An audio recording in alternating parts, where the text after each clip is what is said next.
September 5th. As we look into the Old Testament today, we'll be reading from the book of Ecclesiastes, chapter 10, verse 1, and we'll go through chapter 12, verse 14. We'll learn that the wiser you are, the more damage even a little folly can do to both your character and your reputation. The world seems to honor the fool and humiliate the honorable. But that's no reason for you to permit even a little folly in your life. In Bible times, the right hand stood for honor and the left hand for dishonor. If you guard your heart, you will avoid folly in your work and your words. Don't work harder, work smarter. Don't lose your cutting edge. Leaders who live for themselves are only wasting time, resources, and opportunities for service. And that is folly. Yes, they have a good time at the expense of the citizens, but eventually their folly will catch up with them. Are there any dead flies that need to be taken out of the perfume of your life? And as we read on in Ecclesiastes chapter 11, we'll learn to live by faith. Solomon owned a fleet of merchant ships that helped add to his great wealth. Life is like that. You have to launch out by faith if you hope to get anywhere. Limiting yourself to one ship may lead to disaster, so trust God to guide you in several endeavors. Avoid excuses. The weather is rarely right for what the farmer wants to do, but he does it anyway. You cannot explain the growth of the unborn child, but that does not stop people from having families. Work hard. Get started early in the morning, and keep in mind that night is coming when no one can work. You will get older and one day not be able to work as much. So use your opportunities while you can. If dawn is sweet to you, your sleep at night will also be sweet. And then finally, please God. That's the underlying message here in Ecclesiastes. The best way to remove sorrow is to avoid evil and walk in the fear of the Lord. The sooner you start, the happier your life will be. Childhood and youth are transient, but you have but a short time to lay those important foundations. But it's never too late to make a brand new beginning and do it right. And with that, let's begin today's reading in the Old Testament. September 5th. Ecclesiastes chapter 10, verse 1 through chapter 12, verse 14. Dead flies will cause even a bottle of perfume to stink. Yes, an ounce of foolishness can outweigh a pound of wisdom and honor. The hearts of the wise lead them to do right, and the hearts of the foolish lead them to do evil. You can identify fools just by the way they walk down the street. If your boss is angry with you, don't quit. A quiet spirit can overcome even great mistakes. There is another evil I've seen as I've watched the world go by. Kings and rulers make a grave mistake if they give foolish people great authority, and if they fail to give people of proven worth their rightful place of dignity. I have seen servants riding like princes, and princes walking like servants. When you dig a well, you may fall in. When you demolish an old wall, you could be bitten by a snake. When you work in a quarry, stones might fall and crush you. When you chop wood, there is danger with each stroke of your axe. Such are the risks of life. Since a dull axe requires great strength, sharpen the blade. That's the value of wisdom. It helps you succeed. It does no good to charm a snake after it has bitten you. It is pleasant to listen to wise words, but the speech of fools brings them to ruin. Since fools base their thoughts on foolish premises, their conclusions will be wicked madness. Foolish people claim to know all about the future and tell everyone the details. But who can really know what is going to happen? Fools are so exhausted by a little work that they have no strength for even the simplest tasks. Destruction is certain for the land whose king is a child, and whose leaders feast in the morning. Happy is the land whose king is a nobleman, and whose leaders feast only to gain strength for their work, not to get drunk. Laziness lets the roof leak, and soon the rafters begin to rot. A party gives laughter, and wine gives happiness, and money gives everything. Never make light of the king, even in your thoughts. And don't make fun of a rich man either. A little bird may tell them what you have said. Give generously, for your gifts will return to you later. Divide your gifts among many, for you do not know what risks might lie ahead. When the clouds are heavy, the rains come down. When a tree falls, whether south or north, there it lies. If you wait for perfect conditions, you will never get anything done. God's ways are as hard to discern as the pathways of the wind, and as mysterious as a tiny baby being formed in a mother's womb. Be sure to stay busy and plant a variety of crops, for you never know which will grow. Perhaps they all will. Light is sweet. It's wonderful to see the sun. When people live to be very old, let them rejoice in every day of life. But let them also remember that the dark days will be many. Everything still to come is meaningless. Young man, it's wonderful to be young. Enjoy every minute of it. Do everything you want to do. Take it all in. But remember that you must give an account to God for everything you do. So banish grief and pain. But remember that youth, with a whole life before it, still faces the threat of meaninglessness. Don't let the excitement of youth cause you to forget your Creator. Honor Him in your youth before you grow old and no longer enjoy living. It will be too late then to remember Him when the light of the sun and moon and stars is dim to your old eyes, and there is no silver lining left among the clouds. Your limbs will tremble with age, and your strong legs will grow weak. Your teeth will be too few to do their work, and you will be blind, too. And when your teeth are gone, keep your lips tightly closed when you eat. Even the chirping of birds will wake you up, but you yourself will be deaf and tuneless, with a quavering voice.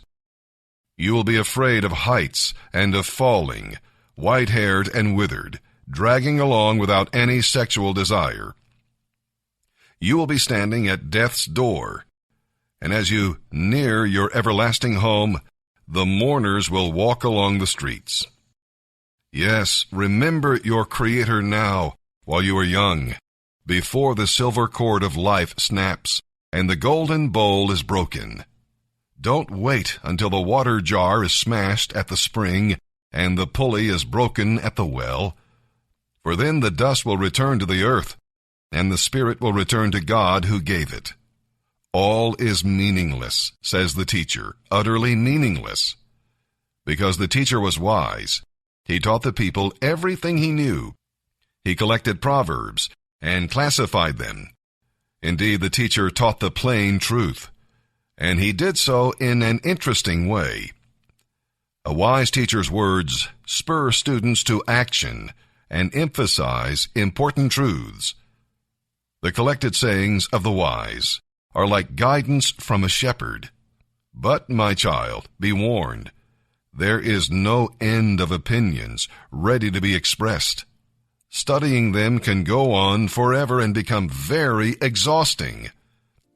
Here is my final conclusion. Fear God and obey His commands, for this is the duty of every person. God will judge us for everything we do, including every secret thing, whether good or bad.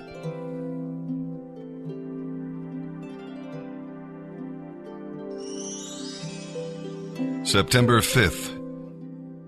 As we turn our attention to the New Testament, today we're reading in the book of 2 Corinthians, chapter 8, verses 1 through 15. We're talking about here some of the things that is required.